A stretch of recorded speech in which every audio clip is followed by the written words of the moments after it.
Dear students, welcome back to Verma Shiksha classes. आज हम बना रहे हैं video number 8 chapter 10 reflection and refraction. इस चैप्टर को हमने दो पार्ट में डिवाइड किया है, reflection of light and refraction of light. Reflection of light का ये लास्ट वीडियो है। इसमें हम न्यूमेरिकल्स करेंगे। न्यूमेरिकल्स करने से पहले हम समझेंगे मैग्निफिकेशन एंड मिरर फॉर्मूला। इसके लास्ट वीडियो में हमने काफी इंपोर्टेंट पार्ट कवर किया था, जिसमें हमने कुछ नोटेशंस को समझा था और उसमें हमने साइन कन्वेंशन को क्लियर किया था कि किसी भी वैल्यू को, चाहे वो हाइट है या वो डिस्टेंस है, उसको नेगेटिव लेंगे, पॉजिटिव लेंगे, फोकल लेंथ नेगेटिव होगी या पॉजिटिव होगी। वो अगर आपने नहीं देखा है तो आप पहले उसे देख लें, क्योंकि बिना उसके न्यूमेरिकल्स आप बिल्कुल भी नहीं कर सकते। ओके, स्टार्ट करते हैं मैग्निफिकेशन। देखिए, लीनियर मैग्निफिकेशन क्या है। सबसे पहले तो मैग्निफिकेशन को समझेंगे। इसको हिंदी में कहा जाता है आवर्धन। मैग्निफिकेशन क्या है? कंपैरिजन है। किसका? Height of the image and height of the object. Height of the image और हाइट ऑफ द ऑब्जेक्ट का एक कंपैरिजन है, एक तुलना है कि उनके बीच में क्या, कितनी मैग्निफाइंग इमेज कितनी मैग्निफाई हुई है, बड़ी हुई है या छोटी हुई है। तो एक तरीके से ऑब्जेक्ट की हाइट और इमेज की हाइट के बीच में हम एक कंपैरिजन कर रहे हैं। जब भी कंपैरिजन करते हैं तो हम उनका रेशियो फाइंड आउट करते हैं। वही रेशियो यहां पर क्या है? Magnification, linear magnification. Represent the letter M. Last video जहां हमने एंड की थी, वहां पे हमने बताया था कि magnification is denoted by the M. कहा था हमने कि नेक्स्ट वीडियो में हम मैग्निफिकेशन को क्लियर करेंगे। तो आइए पहले क्लियर करते हैं मैग्निफिकेशन। तो लीनियर मैग्निफिकेशन द रेशियो क्या है? ये एक रेशियो है। किसका रेशियो है? Height of the image, image की height and height of the object. Image की हाइट और ऑब्जेक्ट की हाइट का क्या है? ये एक रेशियो है, एक तुलना है। Know as the linear magnification, जिसे हम क्या कहते हैं? लीनियर मैग्निफिकेशन कहते हैं। मैग्निफिकेशन का जो फॉर्मूला है वो आपके लिए न्यूमेरिकल करने में हेल्प करेगा, तो आप इसे नोट डाउन भी कर लें कि मैग्निफिकेशन को रिप्रेजेंट करते हैं किसे? एम से। एंड यहां पर मैंने हाइट ऑफ द इमेज को एच आई से रिप्रेजेंट किया है और हाइट ऑफ द ऑब्जेक्ट को एच ओ से रिप्रेजेंट किया गया। लेकिन कई जगह बुकों में H1 और H2 से भी रिप्रेजेंट किया गया है, तो आप डाउटफुल ना हो। ठीक है। नेक्स्ट, कई बुकों में ये H डैश और H0 से भी रिप्रेजेंट किया गया है। तो आप जो भी सिंबल चाहे बना सकते हैं। HI मतलब height of the image and HO height of the object. Okay, तो मैग्निफिकेशन क्या होगा? रेशियो होगा। किसका रेशियो होगा? Height of the image and height of the object. Image की हाइट ऊपर लिखेंगे आप न्यूमरेटर पे, एंड डिनोमिनेटर पे क्या लिखेंगे? Height of the object. Next, आप इसके बाद हम मिरर फॉर्मूले भी समझेंगे। मिरर फॉर्मूला क्या है? Next, the image of the real and inverted the magnification will be negative. देखिए, आपको यही समझना पड़ेगा कि अगर इमेज रियल है और इन्वर्टेड है तो वो उसकी वैल्यू क्या होगी? मैग्निफिकेशन की ऑलवेज नेगेटिव होगी। तो देखिए, मैंने आपको बताया था कि जब भी रियल इमेज होती है तो उसकी जो नेचर होता है वो कैसा होता है? इन्वर्टेड होता है। जब भी रियल इमेज बनेगी इन्वर्टेड होगी, इन्वर्टेड इमेज बनेगी समझ लो वो रियल होगी मिरर के केस में। ठीक है। और इसकी वैल्यू हमेशा क्या आएगी? नेगेटिव। जब वो इन्वर्टेड होगी तो उल्टी होगी, एक्स एक्सिस के नीचे की ओर जाओगे तो क्या होगा? वो नेगेटिव होगा। तो आई थिंक आपको समझ में आया होगा कि हाइट ऑफ द ऑब्जेक्ट तो यहाँ पे नेगेटिव है, नेगेटिव रहेगा, सॉरी पॉजिटिव रहेगा, और height of the image negative positive कुछ भी हो सकती है। ठीक है ना। अगर रियल और इन्वर्टेड है, अगर आपने एम की वैल्यू फाइंड आउट की है और एम की वैल्यू निकल के आ रही है क्या? नेगेटिव। अगर वो नेगेटिव निकल के आ रही है तो समझ लो वो क्या होगा? उसका नेचर रियल और इन्वर्टेड होगी। ये आपको नोट डाउन करना है, याद रखना है कि जब भी मैग्निफिकेशन आप फाइंड आउट करेंगे और मैग्निफिकेशन की वैल्यू नेगेटिव आएगी तो वो हमेशा क्या होगी? रियल और इन्वर्टेड होगी। अगर मैग्निफिकेशन की वैल्यू आपकी पॉजिटिव आती है तो वो क्या होगी? वर्चुअल और इरेक्ट होगी। वर्चुअल और इरेक्ट होगी, क्योंकि वर्चुअल की केस में इमेज कैसी बनती है? इरेक्ट बनती है, सीधी बनती है। बाई पर आप मीटर करोगे तो हमेशा वैल्यू किसमें होगी? Positive.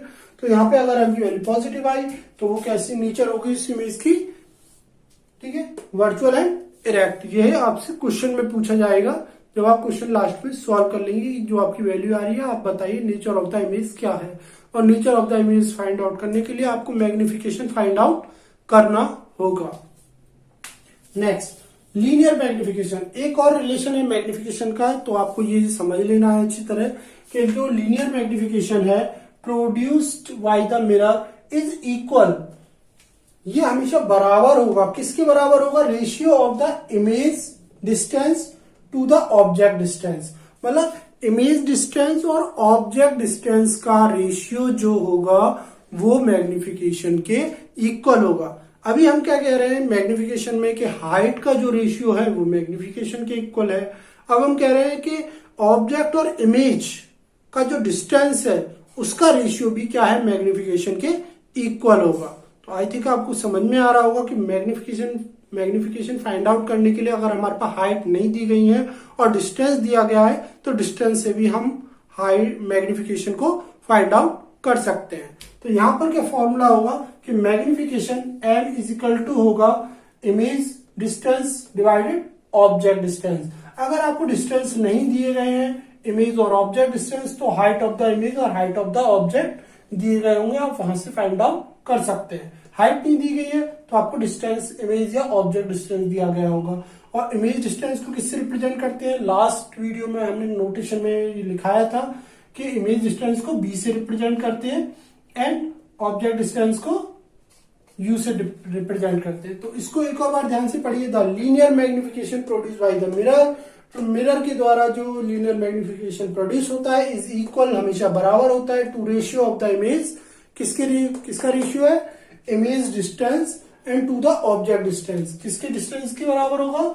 Image distance and object distance with a minus sign, लेकिन माइनस साइन के साथ होगा, तो ये नेगेटिव होगा। ठीक है, तो m equal to minus B upon U. आप इसको आप नोट डाउन कर ले कि m बराबर है एच आई अपॉन, इसको यहां लिख देता हूं मैं, m बराबर किसकी है? एच आई अपॉन एच ओ, मतलब हाइट ऑफ द इमेज और height of the object.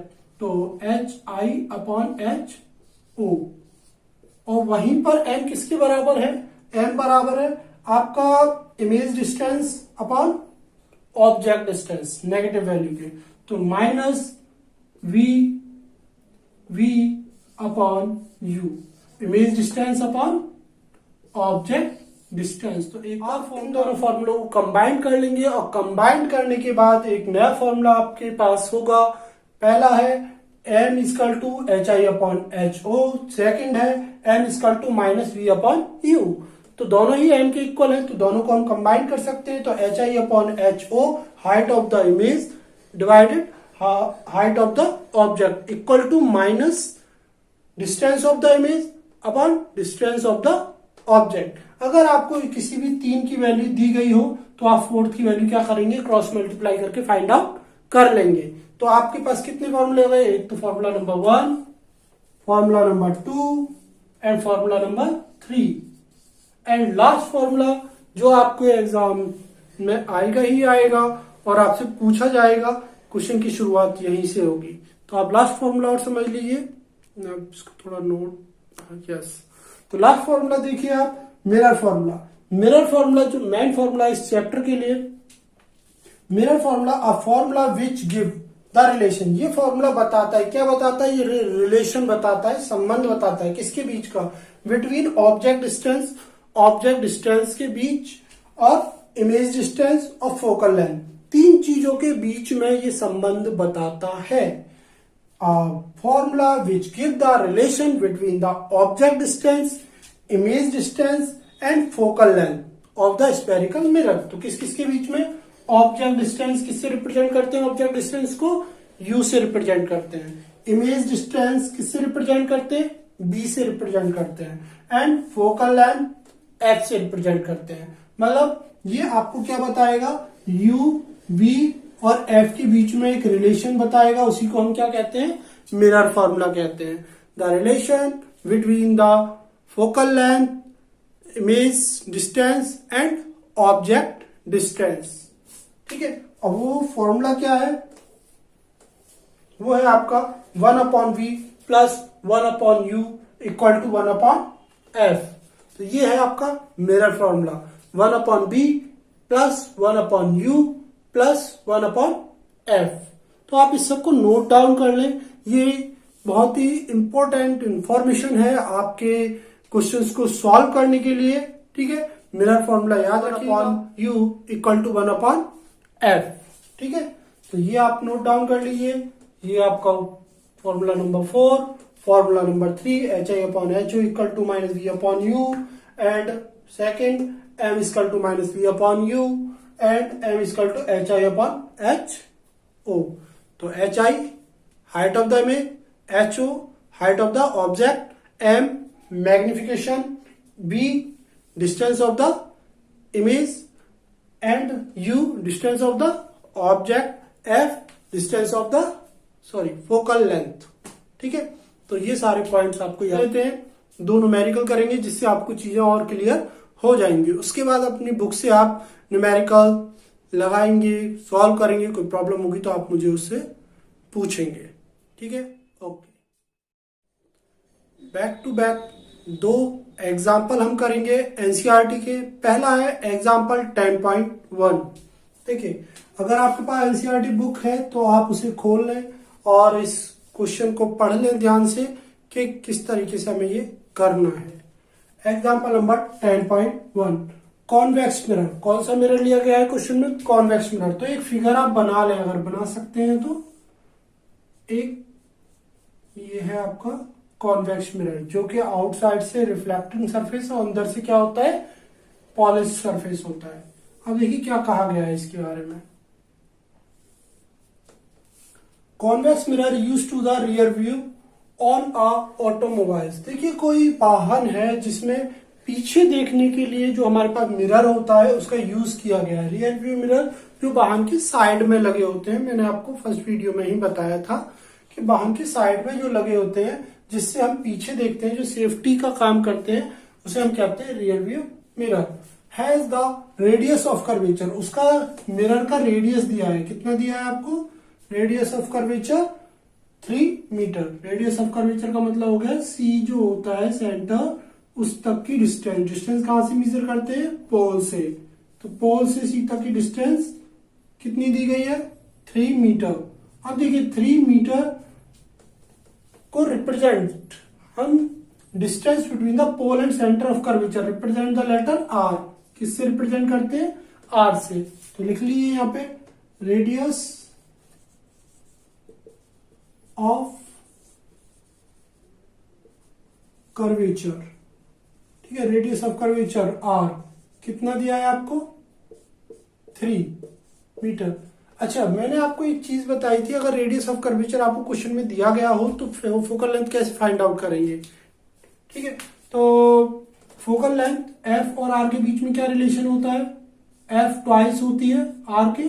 Relation between the centre of curvature and focal length. Okay, तो यहां से आप एफ निकाल लेंगे। तो एफ कैसे निकालेंगे? यहाँ पे एफ इजकल टू क्या होगा? r/2। F equal to r/2। ठीक है, क्योंकि हमसे वो क्वेश्चन में पूछ रहा है position, nature and size. If a bus locate 5 metre from the mirror. अब देखिए, एक बस है जो कहां खड़ी हुई है? एक बस है जो कितनी दूर खड़ी हुई है? 5 मीटर। ठीक है, और मैंने आपको बताया था ऑब्जेक्ट हमेशा कहां बनाएंगे आप? लेफ्ट हैंड साइड पे बनाएंगे। ओके, ऑब्जेक्ट मतलब बस की डिस्टेंस कितना? 5 मीटर। इसको किससे रिप्रेजेंट करते हैं? यू से रिप्रेजेंट करते हैं। ओके, अब देखिए फोकस करिए, आपको एक एक पॉइंट क्लियर होना चाहिए कि एक कॉन्वेक्स मिरर है जो एक ऑटोमोबाइल पर लगा हुआ है, किसी वाहन पर लगा हुआ है, रियर व्यू मिरर कहलाता है वो। रेडियस ऑफ कर्वेचर उसका आपको गिवन है, वो कितना है? 3 मीटर। अब if the bus is located 5 metre from the mirror, mirror से कितनी दूर है? 5 मीटर। तो आप क्या कहेंगे इसे? Object distance. Object distance. Object distance कितना हो गया यहाँ पे हमारा? u is equal to 5 metre. Okay, अब देखिए find the position, nature and size of the image. पहले तो आप मुझे ये बताइए कि जो u की वैल्यू है वो नेगेटिव लिखी जाएगी या पॉजिटिव? देखिए लेफ्ट हैंड साइड पे मैंने कहा था आपसे मिरर कोई भी हो, कॉन्वेक्स हो या कॉनकेव हो, उसका ऑब्जेक्ट डिस्टेंस हमेशा क्या होगा, नेगेटिव होगा। तो यहां पर आप क्या लिखेंगे, इसको नेगेटिव लिखेंगे, -5 मीटर। ओके, अब इसको फाइंड आउट करने के लिए आपको मैग्निफिकेशन निकालना पड़ेगा, m निकालना पड़ेगा, जभी तो आप बता पाएंगे उसकी पोजीशन क्या है, उसका साइज क्या है। m की वैल्यू पॉजिटिव आई तो वो वर्चुअल और इरेक्ट होगा, अगर m की वैल्यू नेगेटिव आई तो वो रियल और इन्वर्टेड होगा। ठीक है, तो अब आप यहाँ पे ये देखिए कि आपके पास u दिया है, r दिया है, आपको b फाइंड करना पड़ेगा, इमेज डिस्टेंस। क्यों इमेज डिस्टेंस क्यों फाइंड आउट करना पड़ेगा, इमेज डिस्टेंस को b से रिप्रेजेंट करते हैं ना, इमेज डिस्टेंस क्यों फाइंड आउट करना पड़ेगा, क्यों, क्योंकि m की वैल्यू फाइंड आउट, m का जो फॉर्मूला होता है मैग्निफिकेशन का वो क्या होता है, m is equal to h i height of the image upon height of the object equal to minus v upon u। Negative sign के साथ क्या होता है, image distance upon object distance. अब हाइट तो उसने क्वेश्चन में हमें कहीं दी नहीं है, उसने हमें क्या दिया है, u दिया है। अगर हम b फाइंड आउट कर लें कैसे भी, तो हमें मैग्निफिकेशन की वैल्यू मिल जाएगी, और मैग्निफिकेशन की अगर वैल्यू निकल आई तो हम बता पाएंगे उसका नेचर कैसा होगा, वो इरेक्ट होगा, वर्चुअल होगा, ठीक है, स्मॉलर होगा या ग्रेटर होगा। ठीक है, तो आइए अब इमेज डिस्टेंस निकालने के लिए हम यहाँ क्या करेंगे कि हमारे पास f है, यहाँ पर क्या रिलेशन होता है, f इजकल टू r/2। ठीक है, तो आप लिख सकते हैं f इजकल टू r/2, तो ये कितना आ जाएगा आपका 3/2, 3/2 की वैल्यू 1.5 मीटर। ठीक है, तो f की वैल्यू निकल आई आपके यहां से, आपके पास f की वैल्यू है, आपके पास u की वैल्यू है, किसकी निकालनी है, b की वैल्यू, किसकी मदद से निकलेगी, मिरर फॉर्मूला। मिरर फॉर्मूला क्या होता है, 1/v plus 1/u is equal to 1/f, यही होता है मिरर फॉर्मूला। मिरर फॉर्मूला में आप वैल्यू पुट करिए। आप देखिए पहले तो 1/v प्लस 1/u की वैल्यू कितनी आएगी, 1/-5 इक्वल टू f की वैल्यू 1/1.5। यहां फोकस पॉजिटिव होगा या नेगेटिव होगा ये बता सकते हैं आप। देखिए फोकस, क्योंकि कौन सा मिरर है, कॉन्वेक्स है। ठीक है, कॉन्वेक्स मिरर में इसका जो फोकस होगा वो कहां होगा, इसके पीछे होगा, बिहाइंड, और पीछे होगा तो साइन कन्वेंशन के अकॉर्डिंग ये क्या होगी, पॉजिटिव, तो वैल्यू पॉजिटिव में लिखी जाएगी। ओके, अब इसको सॉल्व करिए आप, तो इसको हम लिख सकते हैं 1/v इक्वल टू 1/1.5, इसको ट्रांसफर कर देंगे, यहां पर ले आएंगे, पॉजिटिव किसमें चला जाएगा, नेगेटिव में। ठीक है ना, तो नेगेटिव में जाएगा तो ये हो जाएगा 1/-5। ओके, यहां से उठा के हम इधर ले आए। अब इसको सॉल्व करिए आप, तो सॉल्व करेंगे तो इसे तो खोलिए, पॉइंट को हटा दीजिए, पॉइंट हटाएंगे आप 10/15 लिख सकता हूं मैं इसे। Okay, 10/15 equal to minus minus क्या हो जाएगा, ये प्लस 1/5। नेक्स्ट एलसीएम ले लिए, एलसीएम कितना आ गया दोनों का, 15, 10 और 3 5 15, मतलब 3, 5 3 15, 3। ओके, कितनी आ गई, 13/15 वैल्यू आ गई, कितनी आ गई, 13/15। किसकी वैल्यू आई है, ये 1/v की वैल्यू आई है। ठीक है ना, तो इसको आप इन्वर्स कर दीजिए, तो v की वैल्यू यहां क्या होगी, 15/13। क्लियर, 15/13। अब इसको जरा डिवाइड करिए इसमें, जब आप डिवाइड करेंगे तो आपको वैल्यू कितनी मिलेगी इसकी, 1, 13 से 1 टाइम, फिर 2 आएगा, और 13 से फिर 1 टाइम, एंड फिर 4 टाइम जाएगा, और उसके बाद 7 या 8 टाइम जाएगा, तो हम उसी के लिख सकते हैं 1.15 मीटर। अब v की वैल्यू हमें फाइंड आउट हो गई, हमारे पास v की वैल्यू आ गई, v की वैल्यू कितनी आई, 1.15 मीटर। अब हमारे पास v की वैल्यू है, u की वैल्यू है, f की वैल्यू वही है। ठीक है, और मैग्निफिकेशन निकालने के लिए हाइट तो उसने दी नहीं है, तो ये पार्ट हम छोड़ देंगे, हम क्या लेंगे, m is equal to minus v upon u. ठीक है, देखिए इसको मैं थोड़ा सा रफ कर रहा हूं, आप नोट डाउन करना चाहे नोट डाउन कर लीजिए पुश करके।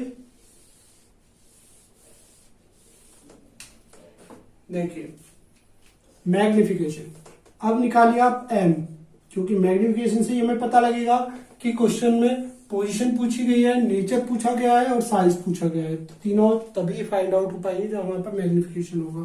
तो मैग्निफिकेशन हाइट दी नहीं है तो इसे छोड़ देंगे हम, तो minus we upon u. Minus v की वैल्यू हमने कितनी फाइंड आउट की है 1.15। यू की वैल्यू कितनी है हमारे पास क्वेश्चन में, यू की वैल्यू हमने यहां से रेज कर दी है, ये आई थी हमारी -5। तो माइनस से माइनस कैंसिल, 115 डिवाइडेड, पॉइंट हटाएंगे तो ये हो जाएगा 500। ठीक है, इसे 5 से काट दीजिए 100 और 5 से ये हो गया 5 to the 10 और 5 3 the 15। ओके, तो ये आ गया आपका 23/100 और ये हो गया आपका 0.23 मीटर। सॉरी मैग्निफिकेशन है, तुलना है तो मीटर नहीं होगा, तो ये आ गया आपका 0.23। तो एम की वैल्यू आपकी किस में आई है, ये पॉजिटिव आई है। क्या आई है, ये पॉजिटिव आई है। अगर एम की वैल्यू पॉजिटिव आती है तो नेचर ऑफ द इमेज कैसा होगा, अब आप बता सकते हैं। नेचर ऑफ द इमेज क्या होगा, अगर पॉजिटिव आती है तो नेचर ऑफ इमेज होगा, उसकी नेचर लिख दीजिए यहाँ पे, नेचर वो वर्चुअल होगा और इरेक्ट होगा। ठीक है, वर्चुअल होगा और इरेक्ट होगा। अगर नेगेटिव वैल्यू आई होती हमारी तो ये क्या होता, ये रियल होता और इन्वर्टेड होता। ओके, अच्छा इसके बाद साइज कैसा होगा। अब देखिए साइज के लिए आप थोड़ा सा नोट डाउन कर लें, यहाँ पे इस चीज को ध्यान रखें कि साइज कैसे फाइंड आउट हम करेंगे। देखो एम की वैल्यू हमें कितनी मिली है, एम की वैल्यू हमें मिली है 0 + 0.23, मतलब 1 से क्या है, ये छोटी है। अगर m की वैल्यू 1 के बराबर हो तो इमेज और ऑब्जेक्ट की हाइट जो होगी वो क्या होगी, दोनों इक्वल होंगी। क्या होंगी, इक्वल होंगी। ठीक है ना, साइज इक्वल होंगे। अगर m की वैल्यू ग्रेटर है 1 से, m की वैल्यू ग्रेटर है 1 से, तो उस कंडीशन में इमेज की हाइट ग्रेटर होगी ऑब्जेक्ट की हाइट से। अगर m की वैल्यू स्मॉलर है 1 से तो क्या होगी, इमेज स्मॉलर होगी ऑब्जेक्ट से। ओके, तो ये आपको नोट करना है कि अगर मैग्निफिकेशन 1 के इक्वल आता है तो ऑब्जेक्ट हाइट और इमेज हाइट दोनों बराबर होंगे। अगर मैग्निफिकेशन ग्रेटर आता है 1 से तो उस कंडीशन में इमेज हाइट ज्यादा होगी ऑब्जेक्ट हाइट से। अगर मैग्निफिकेशन लोअर है या कम है, लेस देन द 1 से कम है, तो उस कंडीशन में इमेज छोटी होगी। तो यहाँ पे ये वैल्यू किससे कम आ रही है, 1 से तो कम आ रही है। अगर ये 1 से कम आ रही है तो इसका मतलब स्मॉलर देन द ऑब्जेक्ट। आप लिख सकते हैं साइज स्मॉलर देन ऑब्जेक्ट। अगर आपको ये क्वेश्चन समझ में आया है तो आपके 4 से 5 मार्क्स पक्के हैं एग्जाम में, जो आपसे पूछे जाएंगे। ठीक है, इसी प्रकार का क्वेश्चन आपसे एग्जाम में पूछा जाएगा। वो हो सकता है कॉन्वेक्स मिरर ना हो, कॉनकेव मिरर हो। नेक्स्ट क्वेश्चन और अभी हम कर लेते हैं, लास्ट क्वेश्चन के साथ रिफ्लेक्शन ऑफ लाइट को यहीं पर एंड करेंगे। Example number 10.2, NCERT example number 10.2। इससे पहले अभी हमने किया था 10.1। देखिए, an object 4.0 centimetre in size, एक ऑब्जेक्ट का साइज आपको कितना दिया है 4.0 सेंटीमीटर। तो ऑब्जेक्ट, हाइट ऑफ ऑब्जेक्ट आप किससे रिप्रेजेंट करेंगे, एच ओ से रिप्रेजेंट करते हैं इसे, और 4 सेंटीमीटर।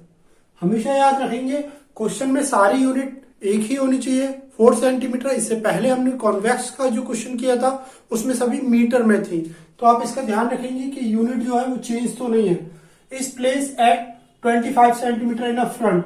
देखिए of a concave mirror focal length. तो देखिए कॉनकेव मिरर दिया है इस बार, पहले था हमारा कॉन्वेक्स मिरर, इस बार है कॉनकेव मिरर। कॉनकेव मिरर में जो ऑब्जेक्ट रखा हुआ है वो फ्रंट पर है, कितना सेंटीमीटर पर है, 20 सेंटीमीटर। ओके, तो 20 सेंटीमीटर। तो ऑब्जेक्ट डिस्टेंस को किससे मेजर करते हैं, रिप्रेजेंट करते हैं यू से। Object distance 25 centimetre. ठीक है, नेक्स्ट फोकल लेंथ 15। देखो फोकल लेंथ इसके फ्रंट में ही होती है, ठीक है ना, बैक साइड होती है किसमें, कॉन्वेक्स में, यहां फ्रंट पर ही होगी। ये कितनी है, 15 सेंटीमीटर फोकल लेंथ। ओके, तो एफ हो गया 15 centimetre.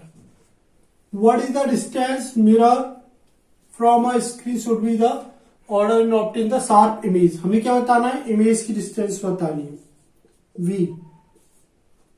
Okay, and find the nature और size of the image. Size of the image आपको बताना है, तो size h i and nature. ठीक है, आई थिंक आपको क्वेश्चन पढ़कर रीड करके समझ में आया होगा क्या क्या दिया है। हमें ऑब्जेक्ट का साइज दिया है, हमें डिस्टेंस दिया है, ऑब्जेक्ट कितनी डिस्टेंस पे रखा हुआ है, कॉनकेव मिरर की फोकल लेंथ हमें दी गई है यहाँ पर, एंड डिस्टेंस हमसे पूछा गया है किसका, इमेज का डिस्टेंस पूछा गया है, and size of the image हमसे पूछा गया है, and nature. Okay, question clear हुआ। देखिए अब सबसे पहले तो इसमें ये देखिए कौन सी वैल्यू नेगेटिव होगी, कौन सी पॉजिटिव होगी। अगर मैं हाइट की बात करूं, ऑब्जेक्ट की हाइट, क्योंकि ऑब्जेक्ट लेफ्ट हैंड साइड पर रखा जाता है और हमेशा इरेक्ट होता है, तो इस कंडीशन में ये बाई एक्सिस को रिप्रेजेंट करेगा और इसकी वैल्यू क्या होगी, ऑलवेज पॉजिटिव होगी, तो ये तो पॉजिटिव होगा। नेक्स्ट यू, यू मतलब डिस्टेंस किसका है, ऑब्जेक्ट का डिस्टेंस, तो वो कितना है 25 सेंटीमीटर, क्योंकि ये लेफ्ट हैंड साइड पर है और यहां जो एक्स का लेफ्ट हैंड साइड होता है वहां वैल्यू क्या होती है, नेगेटिव होती है, तो ये हो गया negative. And focal length, concave lens की, कॉनकेव मिरर की जो फोकल लेंथ है वो ऑलवेज नेगेटिव होती है और कॉन्वेक्स मिरर की ऑलवेज पॉजिटिव होती है, तो इसको भी हम क्या कहेंगे, नेगेटिव।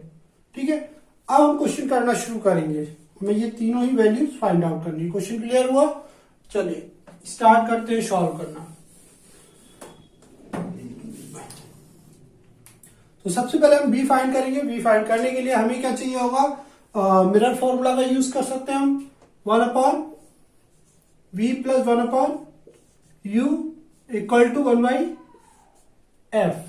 ओके, हमें क्या चाहिए, v, तो इसको आप फिगर को सेट कर लीजिए, 1/f, ये इधर चला जाएगा राइट हैंड साइड पे, तो नेगेटिव पॉजिटिव नेगेटिव में कन्वर्ट हो जाएगा, 1/u। ठीक है, और 1/f, f की वैल्यू कितनी होगी, 1/15, 15 एंड u होगा 1/25 -25, तो 1/15 ये नेगेटिव हो गया, माइनस माइनस यहाँ पॉजिटिव हो जाएंगे, 1/25।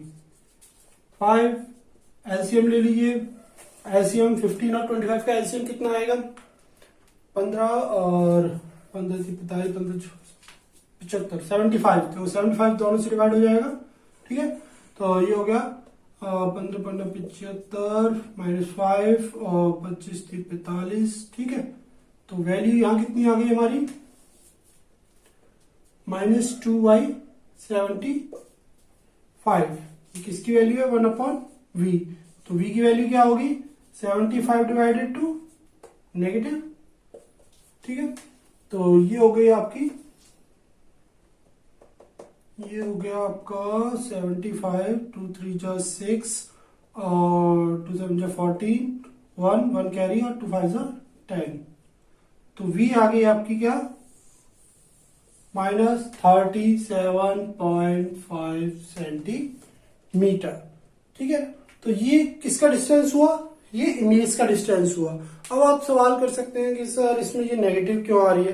नेगेटिव का मतलब है कि वो लेफ्ट हैंड साइड पर ही इमेज बन रही है, ना कि लेंथ कभी नेगेटिव हो सकती है। चलिए, तो इसके बाद में हम बात करते हैं H I, height of the image. Height of the image कैसे निकलेगी, आप जानते हैं मैग्निफिकेशन का फॉर्मूला क्या होता है, m equal to H I upon H O, height of the image and height of the object, minus we upon u. देखिए एम तो हमारे पास है नहीं यहाँ पे, लेकिन हमारे पास v की वैल्यू है, u की वैल्यू है, ठीक है। तो और h o की वैल्यू भी है, तो एक काम करते हैं हम इससे अपनी height of the image find out कर सकते हैं। तो देखिए एच आई इक्वल टू हो जाएगा minus v multiply h naught upon u, minus v की वैल्यू क्या होगी, माइनस 37.5 जो हमने अभी फाइंड आउट की है, multiply height of the object कितना दिया है हमें 4, and height of the distance of the object minus 25, ठीक है। तो ये होगा आपका नेगेटिव नेगेटिव पॉजिटिव हो जाएगा 37.5 मल्टीप्लाई 4 डिवाइडेड 25 नेगेटिव, ओके। तो पॉइंट हटाइए, 0 बढ़ा लीजिए यहाँ पे, और ये हो गया 37.5 मल्टीप्लाई 4 डिवाइडेड 250 नेगेटिव। कट करिए, 25 से 10 टाइम, 25 से 1 और 25 पंजे 125, 15 चौका 60 डिवाइडेड 10, 0 से 0 कैंसिल, वैल्यू आ गई माइनस 6 सेंटीमीटर। तो हाइट किस में आ रही है, 6 आ रही है, 1 से तो ग्रेटर है, एंड नेगेटिव आ रही है। तो नेगेटिव हाइट आने का क्या मतलब है कि वो इन्वर्टेड होगी। तो नेचर भी हमें इसके साथ पता चल गया, नेचर कैसा होगा, इन्वर्टेड होगा, इन्वर्टेड। और वैल्यू क्या होगी, 1 से बड़ी है, इसका मतलब एनलार्ज होगी, क्या होगी, एनलार्ज, ओके। तो हमने v फाइंड आउट कर लिया माइनस 37.5 सेंटीमीटर, हमने एच आई फाइंड आउट कर लिया माइनस 6 सेंटीमीटर, और नेचर पता कर लिया। क्योंकि नीचे अगर नेगेटिव आ रही है वैल्यू हाइट की, तो सिंपल है, समझ में आता है कि वो नीचे की ओर बन रही होगी। आई थिंक आपको ये सब क्लियर हुआ होगा। इसी के साथ हम रिफ्लेक्शन ऑफ लाइट को यहाँ फिनिश करेंगे, और नेक्स्ट टॉपिक स्टार्ट करेंगे अपना reflection of light. Thank you so much, जुड़े रहिए वर्मा क्लासेस के साथ, और शेयर करिए, लाइक करिए।